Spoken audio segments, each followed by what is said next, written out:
The Miracle of $1.11, True Story. Tess was a precocious 8-year-old when she heard her mom and dad talking about her little brother, Andrew. All she knew was that he was very sick and they were completely out of money. They were moving to an apartment complex next month because Daddy didn't have the money for the doctor bills and our house. Only a very costly surgery could save him now, and it was looking like there was no one to loan them the money. She heard Daddy say to her tearful mother with whispered desperation, "Only a miracle can save him now." Tess went to her bedroom and pulled a glass jelly jar from its hiding place in the closet. She poured all the change out on the floor and counted it carefully. 3 times, even. The total had to be exactly perfect. No chance here for mistakes. Carefully placing the coins back in the jar and twisting on the cap, she slipped out the back door and made her way 6 blocks to Rexall's drugstore with a big red Indian chief sign above the door. She waited patiently for the pharmacist to give her some attention, but he was too busy at this moment. Tess twisted her feet to make a scuffing noise. Nothing. She cleared her throat with the most disgusting sound she could muster. No good. Finally she took a quarter from her jar and banged it on the glass counter. That did it. "And what do you want?"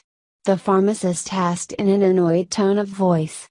"I'm talking to my brother from Chicago whom I haven't seen in ages," he said without waiting for a reply to his question. "Well, I want to talk to you about my brother," Tess answered back in the same annoyed tone. "He's really, really sick.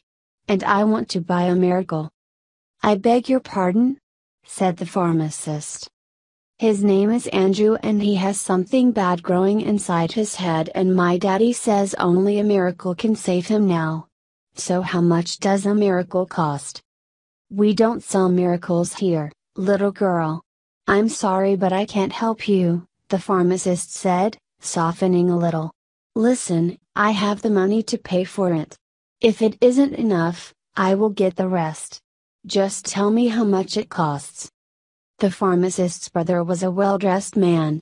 He stooped down and asked the little girl, "What kind of a miracle does your brother need?" "I don't know," Tess replied with her eyes welling up. "I just know he's really sick and Mommy says he needs an operation. But my daddy can't pay for it, so I want to use my money." "How much do you have?" asked the man from Chicago. $1.11, Tess answered barely audibly. "And it's all the money I have, but I can get some more if I need to." "Well, what a coincidence," smiled the man. $1.11, the exact price of a miracle for little brothers. He took her money in one hand and with the other hand he grasped her mitten and said, "Take me to where you live. I want to see your brother and meet your parents. Let's see if I have the kind of miracle you need."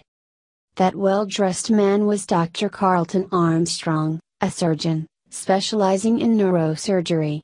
The operation was completed without charge and it wasn't long until Andrew was home again and doing well. Mom and Dad were happily talking about the chain of events that had led them to this place. "That surgery," her mom whispered, "was a real miracle. I wonder how much it would have cost?" Tess smiled. She knew exactly how much a miracle cost. $1.11, plus the faith of a little child.